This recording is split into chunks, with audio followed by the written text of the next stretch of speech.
shit to you. But anyway, for the ones that are just joining us right now, right, we are looking at, yes, you guessed it, the warning signs nobody saw from this man over here. Psychological analysis. Somebody who, you know what I'm saying, saw like a very gruesome you know, way of just like committing a very gruesome murder as something that's okay is really still beyond me. You know what I'm saying? So still kicking it with J Wisdom, trying to see the psychological, you know, what sort of, okay, let me fuck all that yapping, fuck it, let's get it. David transitioned into music accidentally in late 2021 after copyright strikes on his gaming content prompted his mother to suggest he create original music. I started making music in like December 2021. I used to be a Fortnite YouTuber, bro.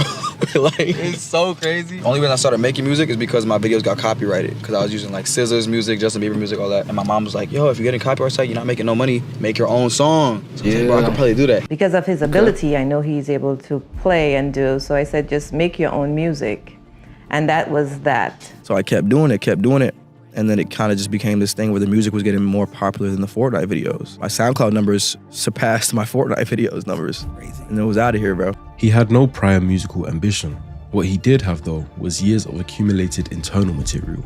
The Itami fantasy, the observational psychology built through online listening, the poetry he had written since 5th grade, and a set of emotional themes like isolation, romantic destruction, duality that had no other outlet. Music gave that internal world a public form.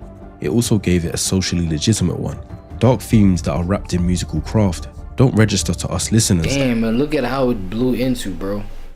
From just like the sound waves you see on the phone and him having to make it work, from just editing the thing, you know, on his phone to all of this.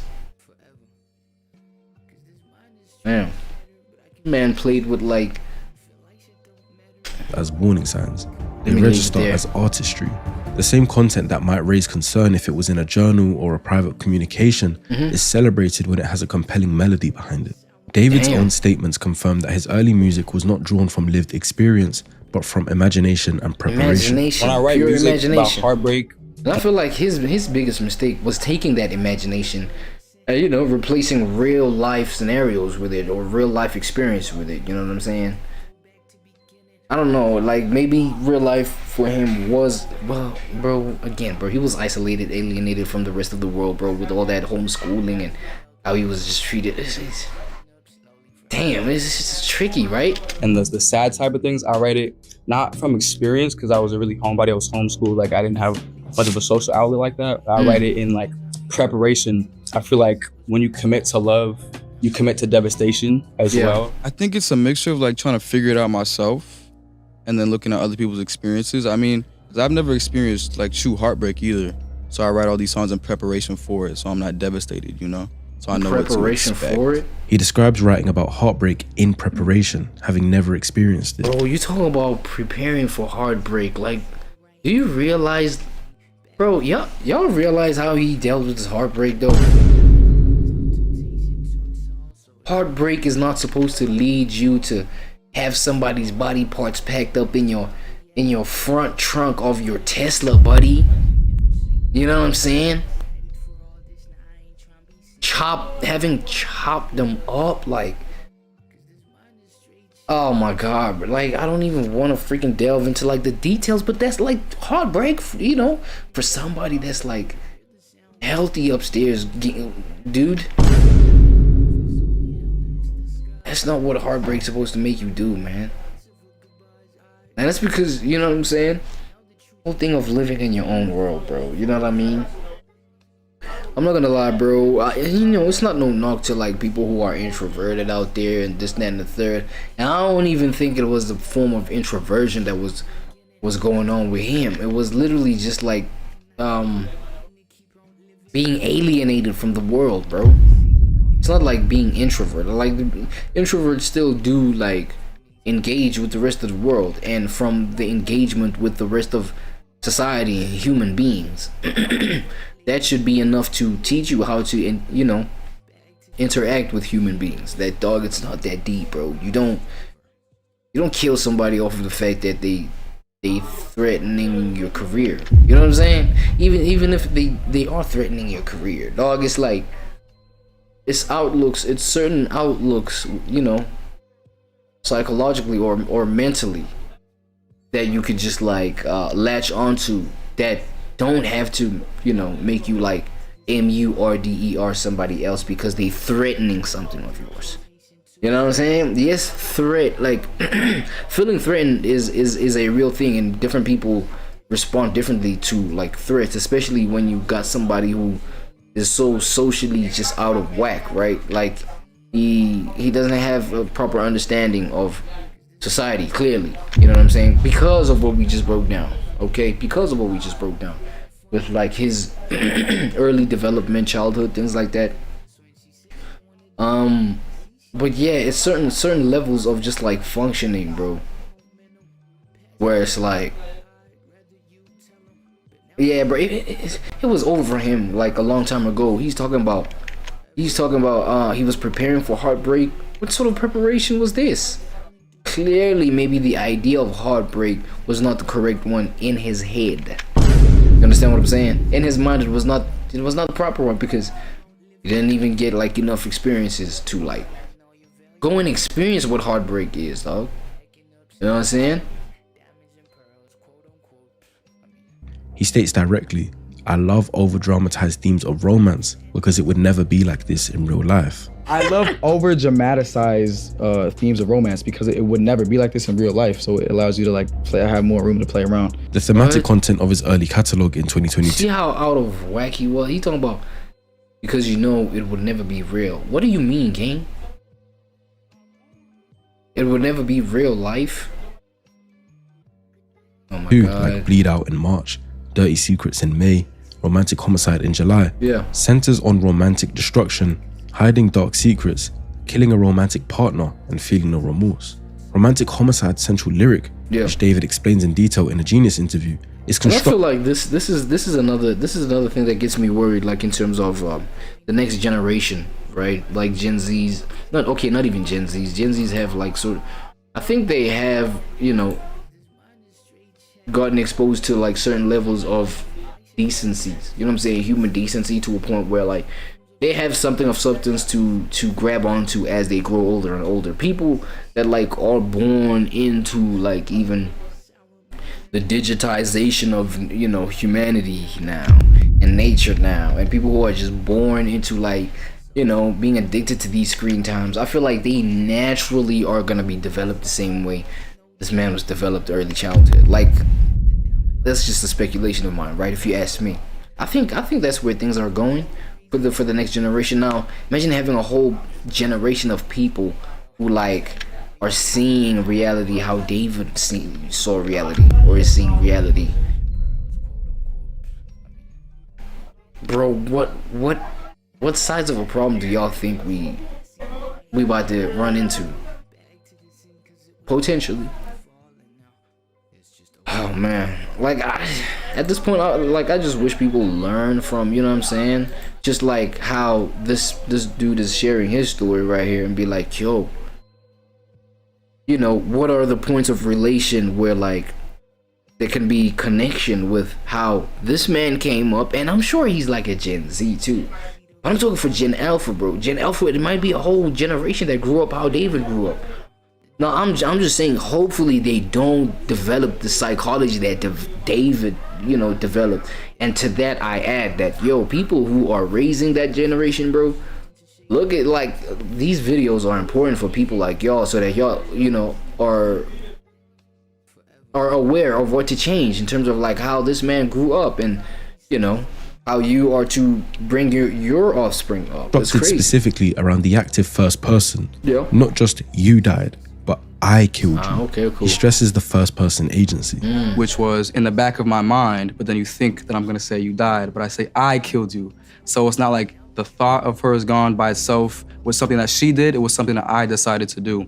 And I killed her in the back of my mind. He also describes the back of my mind. And then it's like, you know, ideas like this that reinforce that, yo, you know, it is okay.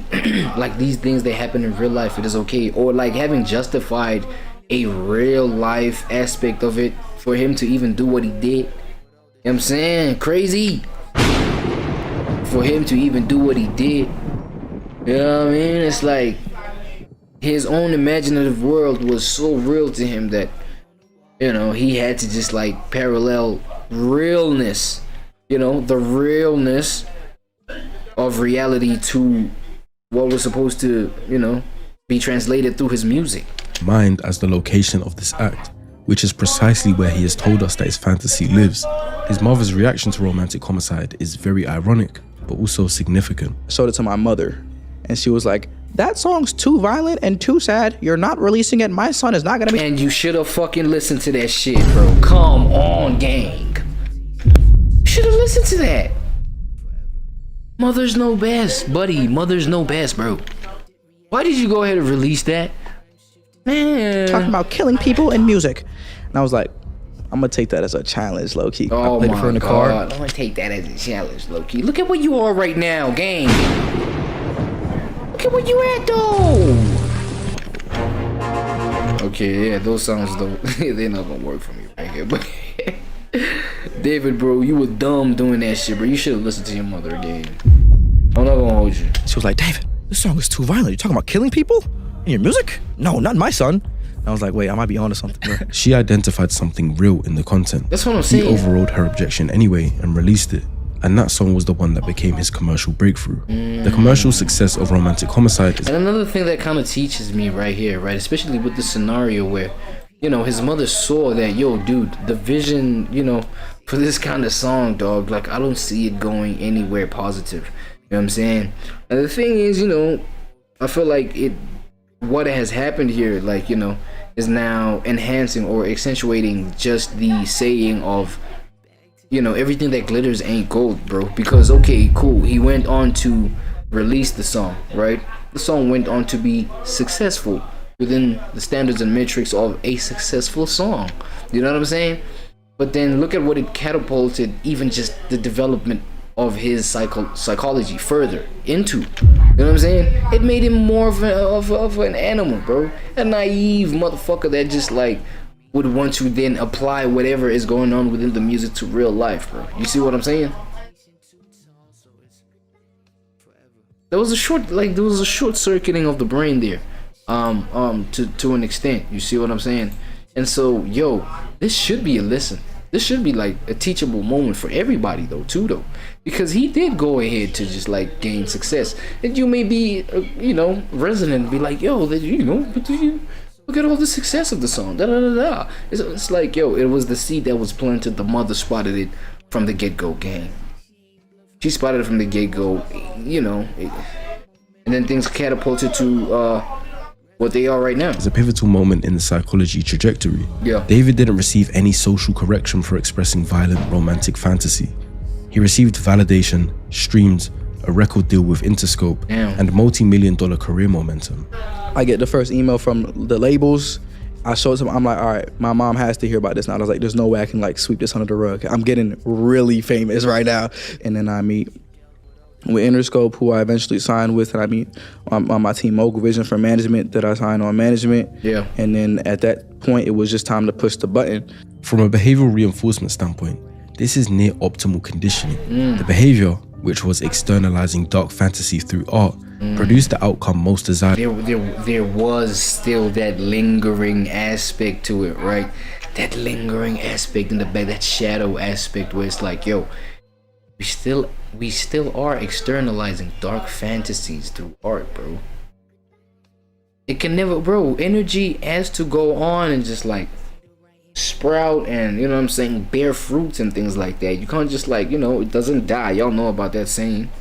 So all that dark fantasizing, where do you think it's supposed to end up?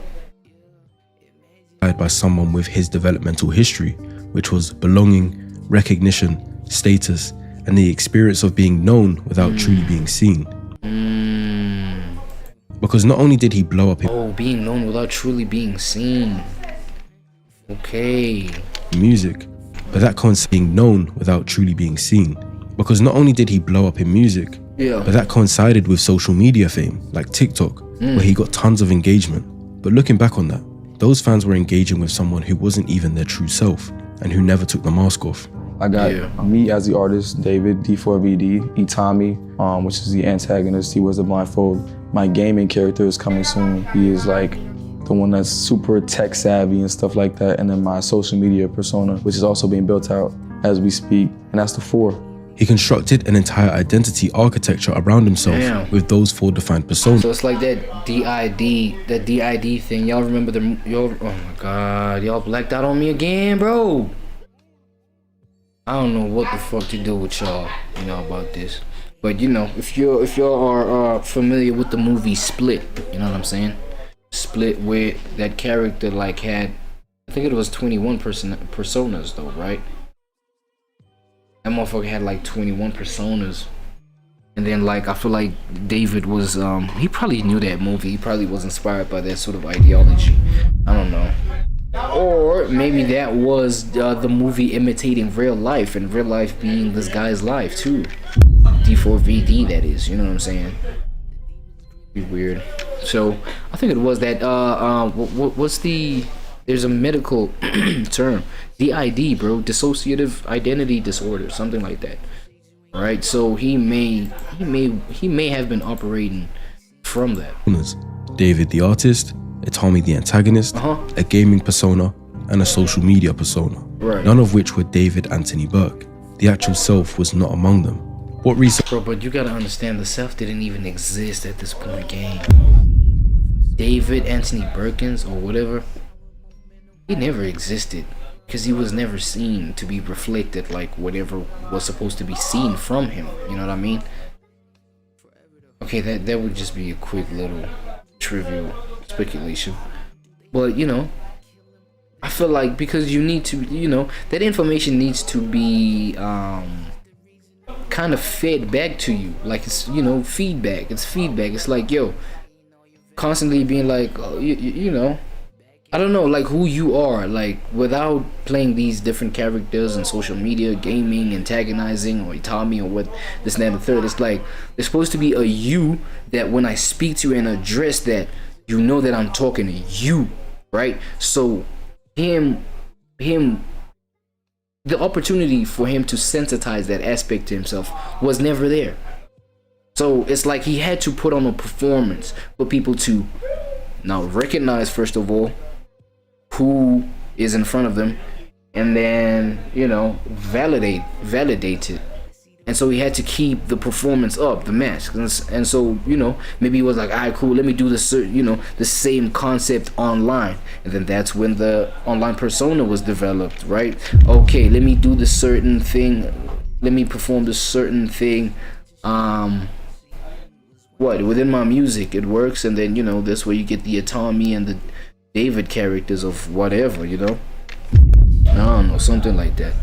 Right, correct me in the comments if I'm wrong. Researchers describe as identity diffusion, where the boundary between constructed persona and authentic self becomes genuinely unclear, appears to be happening here. The masks were not overlaid on a stable self.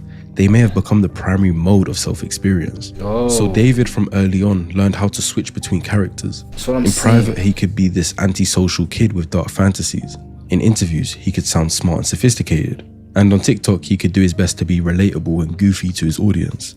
That ability to switch became something that we now potentially know might have helped him deal with the consequences of his future actions. Crazy. And I feel like we might have to go ahead and separate this for the part 2 from this point. You know what I'm saying? So